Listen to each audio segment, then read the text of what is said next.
Hey guys, let us get more news about Steelers, but before that, don't forget to subscribe to the channel and leave a like. Former Steelers DB shares how Mike Tomlin feels about 2024 season. Former Pittsburgh Steelers defensive back and current ESPN NFL analyst Ryan Clark shared an interesting take about Pittsburgh head coach Mike Tomlin during Wednesday's edition of the Get Up television program. "I was down in Orlando," Clark explained, according to Joe Clark of Steelers Depot. "I was at the owners' meetings, and the excitement that Tomlin has going into this season is unlike excitement I've ever seen from him. It feels like he was in the offseason heading into 2008.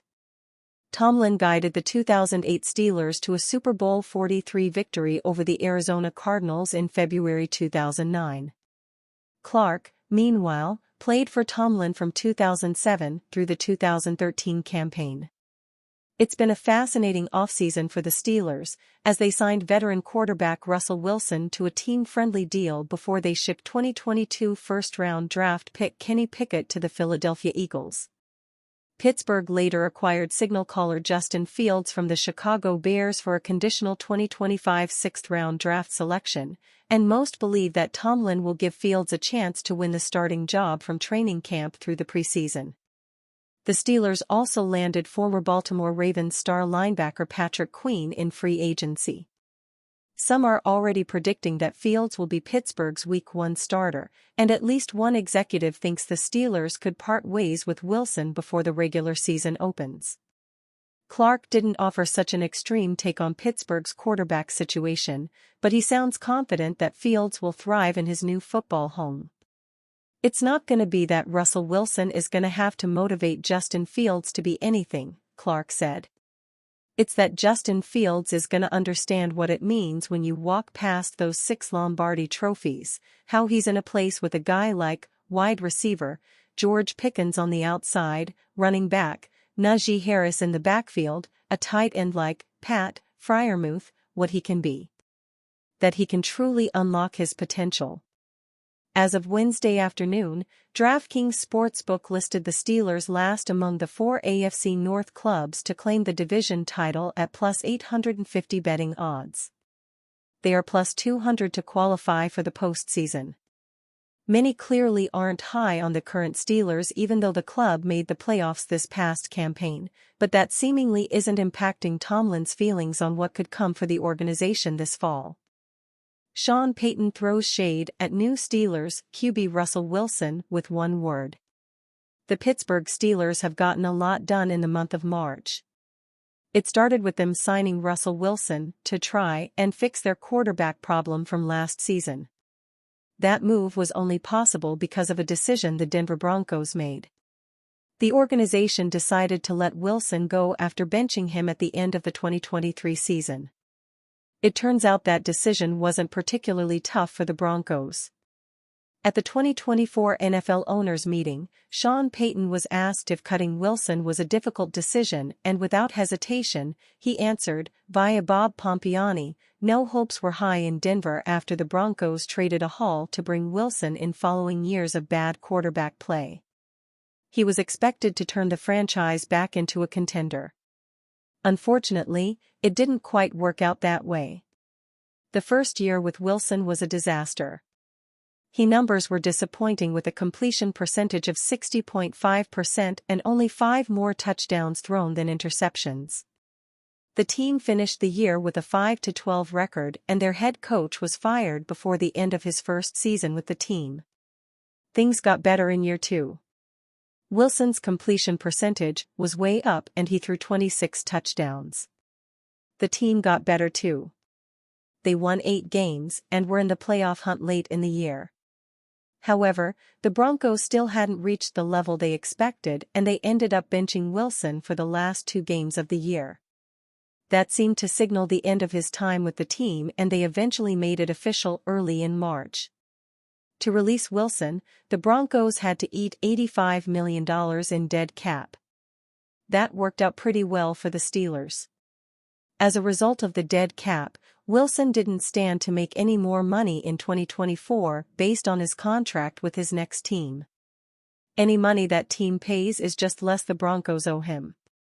That led to him accepting the league minimum for his one-year contract with the Steelers.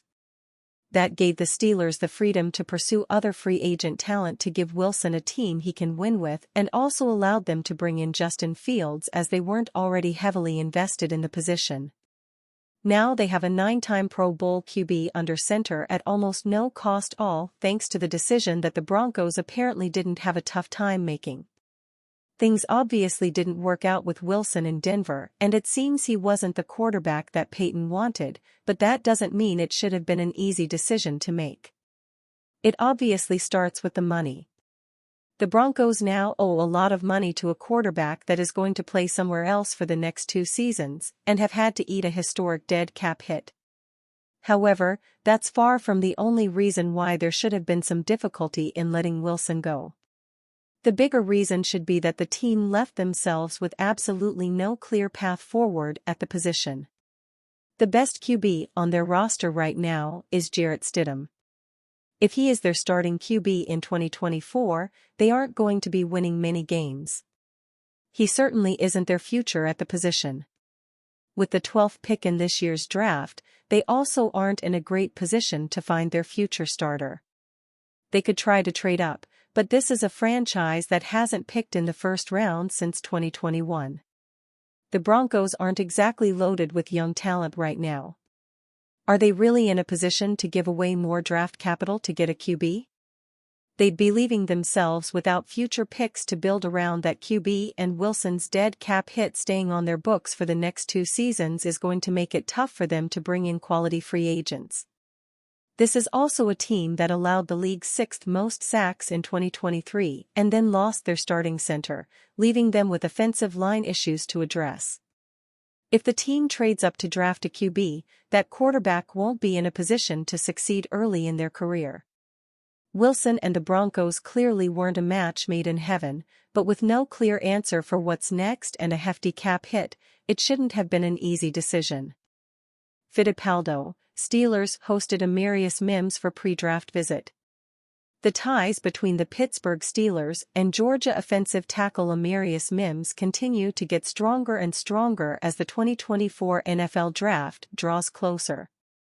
After the Steelers met with Mims formally /A at the 2024 NFL Scouting Combine in Indianapolis, and then, though Mims did not work out while recovering from a hamstring injury, sent a large contingent of front office personnel and coaching staff members to Georgia's Pro Day, the Steelers reportedly hosted Mims for a pre-draft visit recently, according to the Pittsburgh Post-Gazette. Ray Fittipaldo. During an appearance on the 93.7 The Fan morning show Wednesday, Fittipaldo stated that the Steelers hosted Mims as a pre-draft visit, making him the 3rd offensive tackle the Steelers have hosted so far as part of the 30 official visits allowed.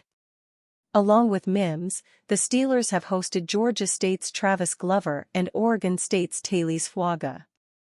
Fittipaldo made the comment to 93.7 The Fan morning show co-hosts Adam Crowley and Doran Dickerson Wednesday morning regarding Mims, but it's worth noting that neither Fittipaldo nor any other member of the media has reported elsewhere a Mims pre-draft visit with the Steelers. I think they're gonna draft a tackle at pick number 20, guys.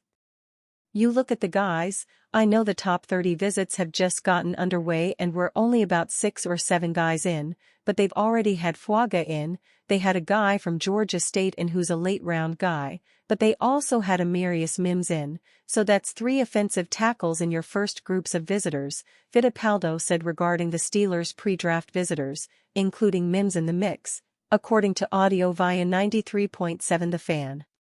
So that's not the be-all and all, but I think with the depth of this tackle class, I think it's a pretty good bet that that's gonna be their first pick.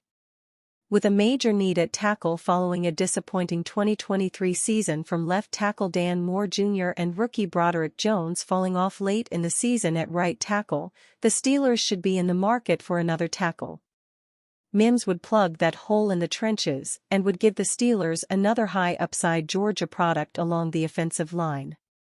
Though he started just 8 career games in college, Mims' tape is quite strong, and his measurements, 60-76, 340, 36 and 1/8 inch arms, and testing numbers, 5.07 40-yard dash, 1.78 10-yard split, at the combine really opened eyes.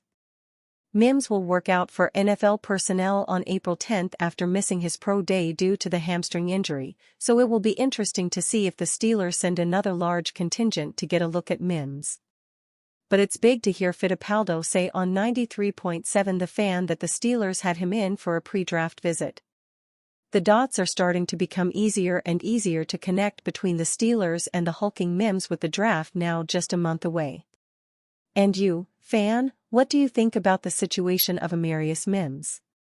Leave your opinion in the comments.